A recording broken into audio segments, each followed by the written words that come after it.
Ladies, gentlemen, let the show begin. Alright, do you like video games? And I know you do. What about entertainment? We got that too. Video game Armada, video game Armada. What's the name? Video game Armada. This is the one true, I'm the gamer boss Ron. And the Inspirational Emperor Drew Backlash. And the First Lady of Media Blue. Coming to you with a late movie review. Yes, a late movie review. We wanted to do this earlier, but life is a witch. And sometimes you can't. But we're still dedicated to reviewing new movies that we have a particular interest in. And today it's Star Trek The Beyond. Or is it Star Trek Beyond? Star Trek Beyond. Oh, excuse-moi, mes amis. All right, let's start with the story. If you do Ensign Backlash, go. Okay, first and foremost, I know you don't like sad moments, Captain, but for Anton and Leonard Nimoy. Anton Yelchin and Leonard Nimoy. Rest in peace, guys. Rest in peace. And I just heard that the guy who was the pilot for R2-D2 also passed away too. Wow. Kenny Is that Baker. right? Wow. Oh, wow. Rest in peace, R2. Thank you for wonderful memories. Yes. Yeah. So, Memories will live on. amen. May the force be with you. God bless. Okay. Now that that's said, well, it didn't seem like it was too long. It seemed like yesterday that James T. Kirk graduated from Starfleet Academy, and now he's having a midlife crisis. He's too young for a midlife crisis, don't you think? And it's like they didn't really say, but all the signs are there. He's getting tired of his job, questioning his choices, Lonely. It's birthday. I don't see why. He's the captain of his own ship, and he sleeps around more than any person I know. Yeah, but nothing that really counts, that really significantly matters. Yeah. Meanwhile, going into the line with Leonard Nimoy's passing, Admiral Spock from the alternate dimension. I don't know how they wove this into the story like that, but he died in character anyway. And present day Zachary Quinto Spock finds out, making him question his choices as well. Just as everything seems like our heroes are going to separate and unravel, there's a mission afoot. Mission afoot from the Starfleet space station. I already forget the name of it. I think it's Yorktown. Yeah, the Yorktown. Apparently, this woman who apparently is part of this alien woman, part of Starfleet, needs their help to rescue their crew from Idris Elba and his group that looks exactly like the Jem'Hadar, but without any spoilers, they're not the Jem'Hadar. But actually, even though, she identified the fact that she needed help, she didn't really say who from. Yeah, exactly. But, that's what they'll have to find out to watch Star Trek. So the crew is back. All the crew based off other crew from the original show, and that little alien that hangs around Scotty in this movie series. They're all back. Yay! Yay. Probably going to call him Little Sneezy now. You'll see why in the movie. Yep, so we're out for a good time. And a lot of action, a lot of adventure. And I gotta tell you, a pretty good twist ending. Okay. Thank you very much, Ensign. Now, communications, Blue. Do you want to talk about the goods of the movie? Oh, yes. I would absolutely love it as Lieutenant Blue. I think Lieutenant Commander Blue. Lieutenant Commander Blue. I thought this movie was superb on so many levels.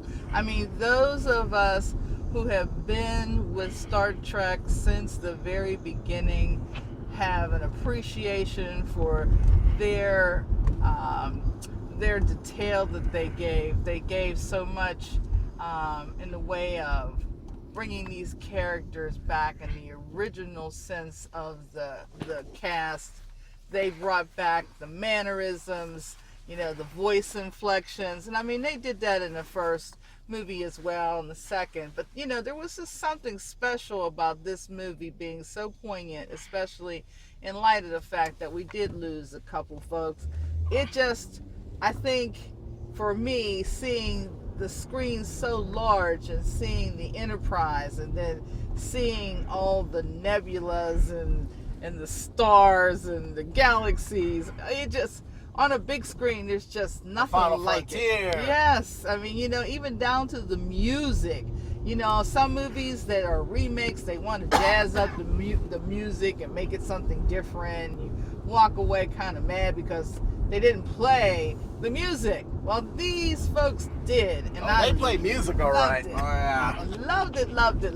I loved the costuming, even though they did, have the costuming back to pay homage. They also, gave folks a little new look, and with a good reason. It was part of the plot. They introduced some new characters, also part of the plot. It was just very well done. I mean, there was some pretty good CG. I mean, I appreciated that. And it was so action-packed. There were so many times I literally was on the edge of my seat. I couldn't tell you how many times I caught myself with my mouth wide open in shock. I'm like, I know, I saw you at the moment, and even though this is technically not a spoiler because they showed it in the trailer, I'm going to throw the spoiler tags right now, which are spoiler.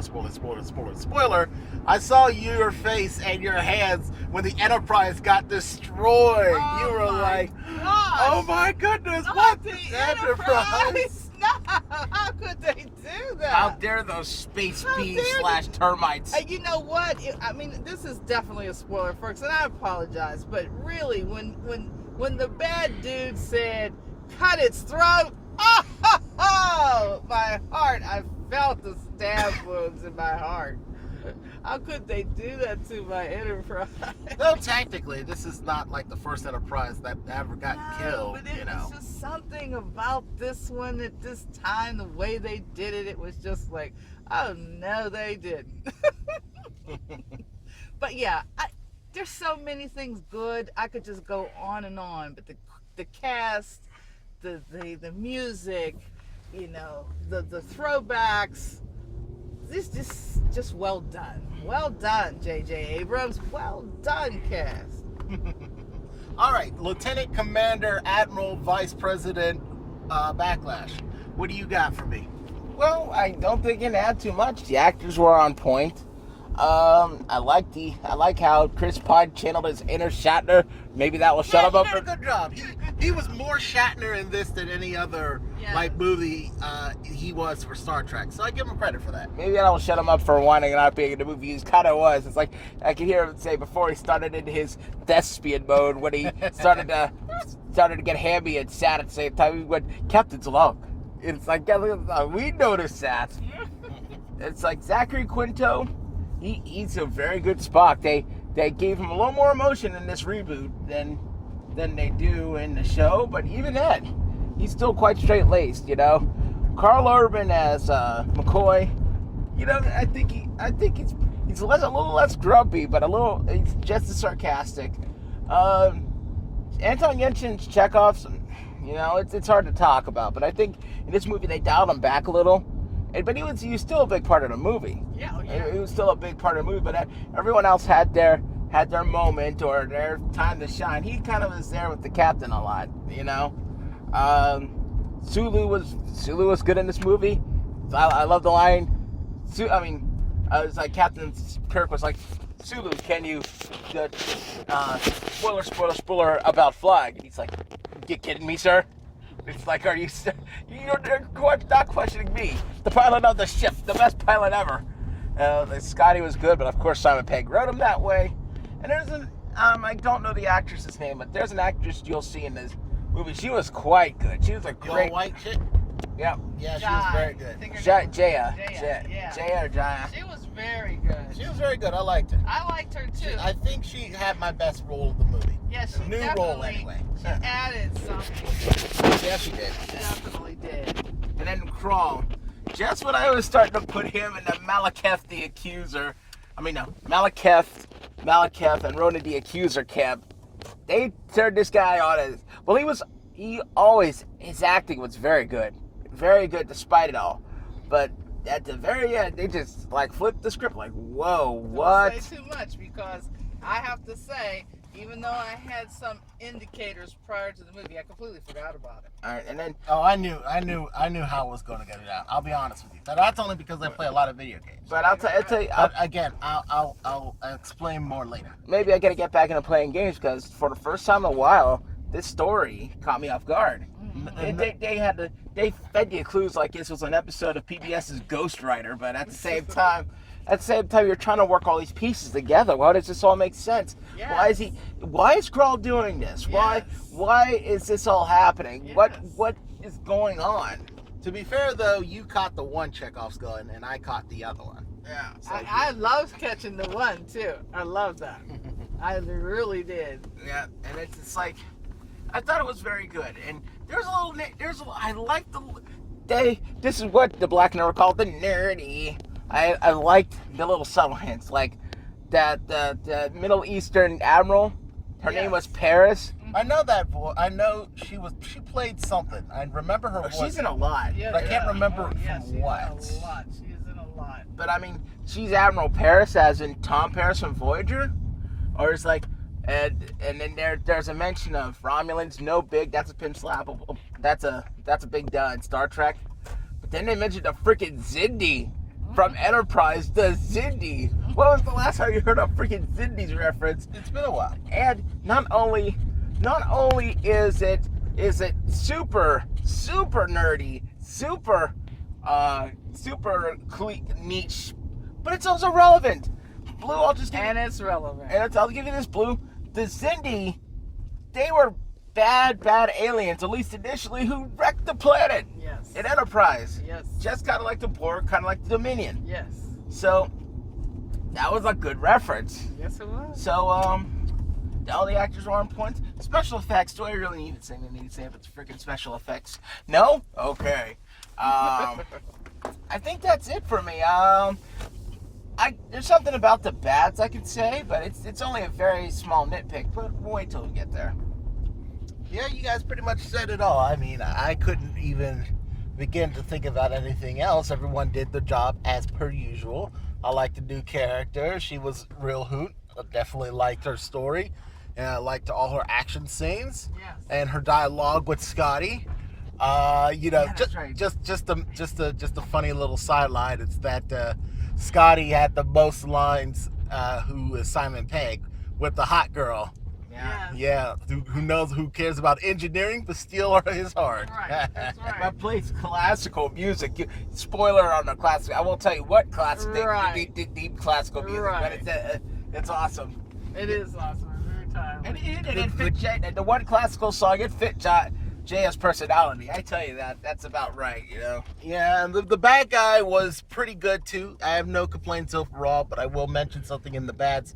And another great Star Trek story. I even enjoyed the fact that they even had still homage to the classic original Star Trek, the show, when they were doing funny things too. Like in the beginning of the movie. I won't say much about it, but let's just say they go back to their roots when it came to Kirk and his little escapades every now and again. And this is a spoiler, but I'm going to say it because I think it's high time that they finally allowed the original Captain Kirk's photo in the movie. Yeah. And to me, that just was the coup de resistance. I just loved it. I thought that was a pretty good thank you. It was a pretty good thank you. It really was long overdue, but I was so appreciative. I mean, it was a homage to all those 7 people. They represented the fake alien. They represented the blacks, the Asians,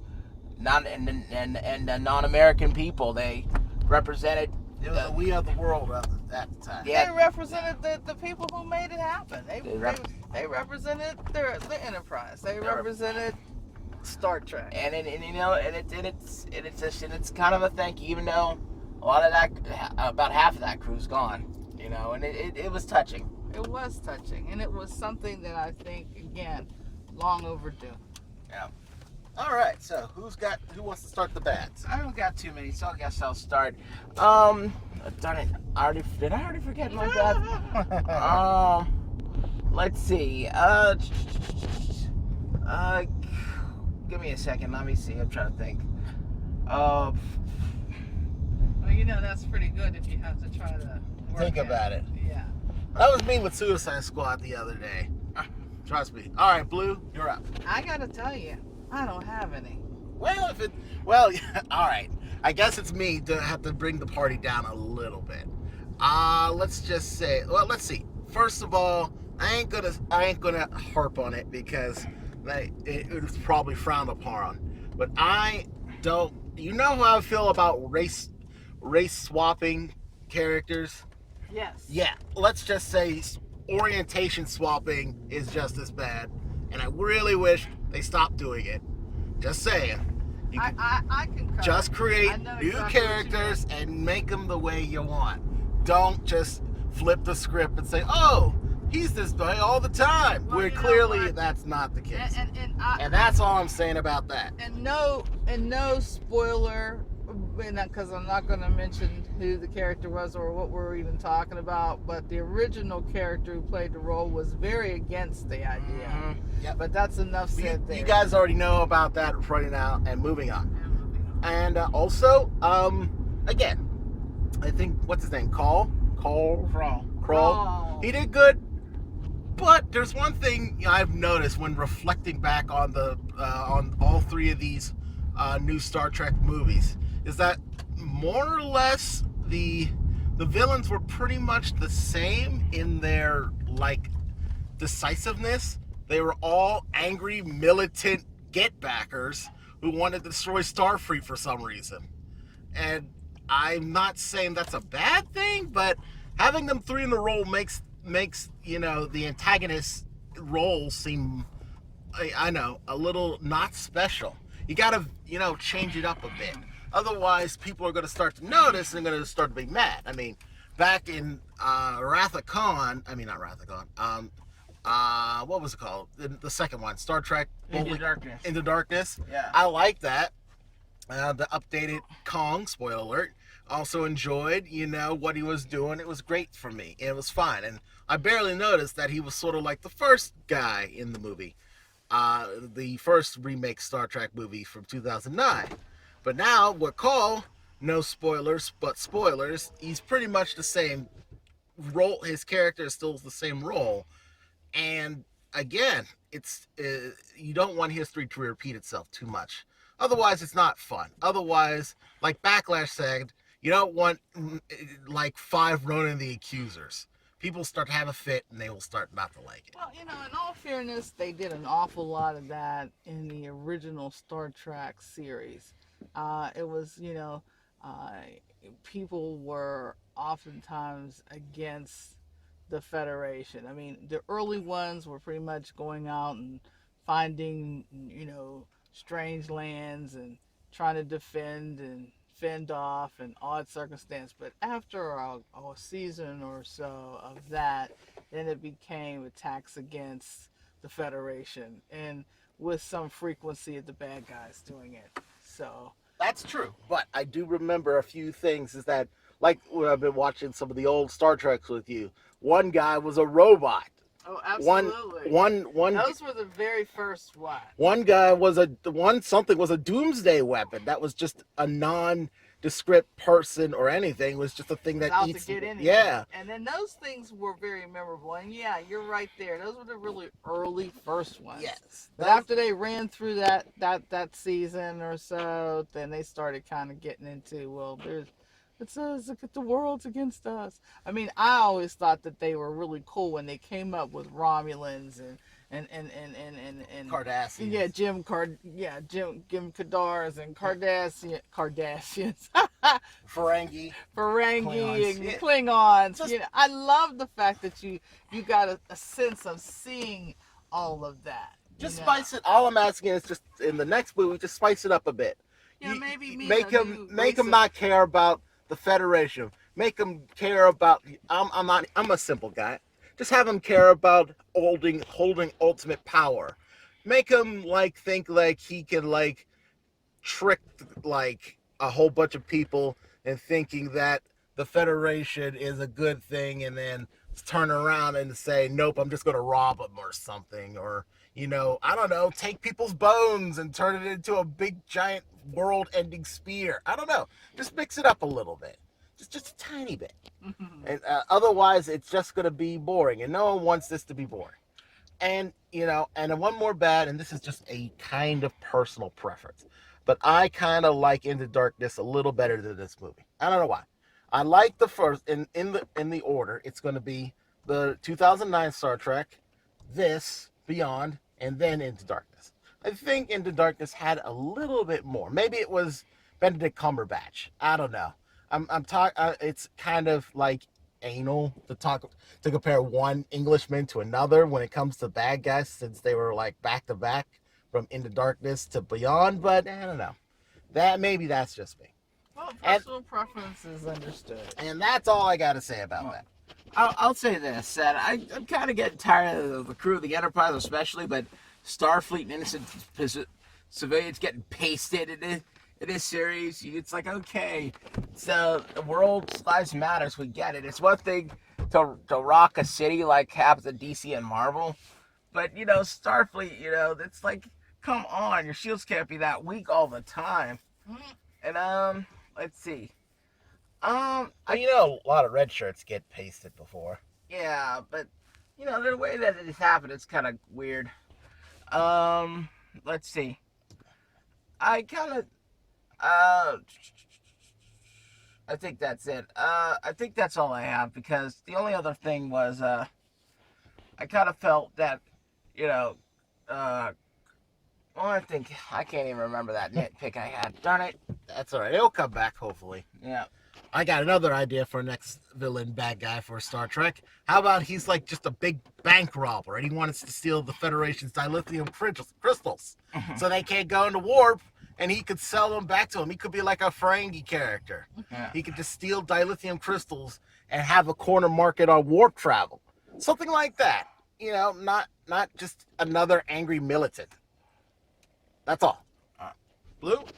I don't have any. I enjoyed it, and the only if anything, the only thing that I wish probably I would have gotten, even though I saw Crawl do a couple like those supernatural deals, not to spoil, I would have liked to seen him do a little bit more of that, just to kind of give the more villain factor. But he could have used that power towards the end, but he didn't really. So. Yes, exactly. But other than that, I really enjoyed it from the very beginning to the very end, and I really liked all those little nice touches he put in to pay homage and all the actiony sequences. So I had no bads. All right, so what's the rating? Platinum Pass of perfection for me. I have to give Platinum Pass by default, so I can't even remember my bad, but it wasn't going to be that bad anyway. It was a good movie. Solid acting, solid effects, good direction by Jeremy Liner. I think that's his name. He was one of the Fast and Furious series. People were kind of concerned how he did fine. He did great. I gotta be the wet blanket and say just a regular pass. I enjoyed the movie, worth the money. Everyone did everything well. I just didn't like the movie as well as Into Darkness. It's not the movie. It's me. But still, it's how I feel, and that's my rating. And again, and maybe mix up the villain's motivation. That's all I could probably say about that. And with that, and everyone's tired, this is the one trying the gamer boss Braun. The informational emperor, True Backlash. And the First Lady of Media Blue. Telling you to watch the skies. Get ready to be beamed up. Beamed up where? To our Facebook, Twitter, Instagram, Twitch, it's hopefully. And of course, follow, like us, and subscribe to Video Game Armada and YouTube. Boss Braun's all one word. Go ahead. No, And if you do all these things, we promise that you will be engaged. Take care. You too. Bye. Bye-bye.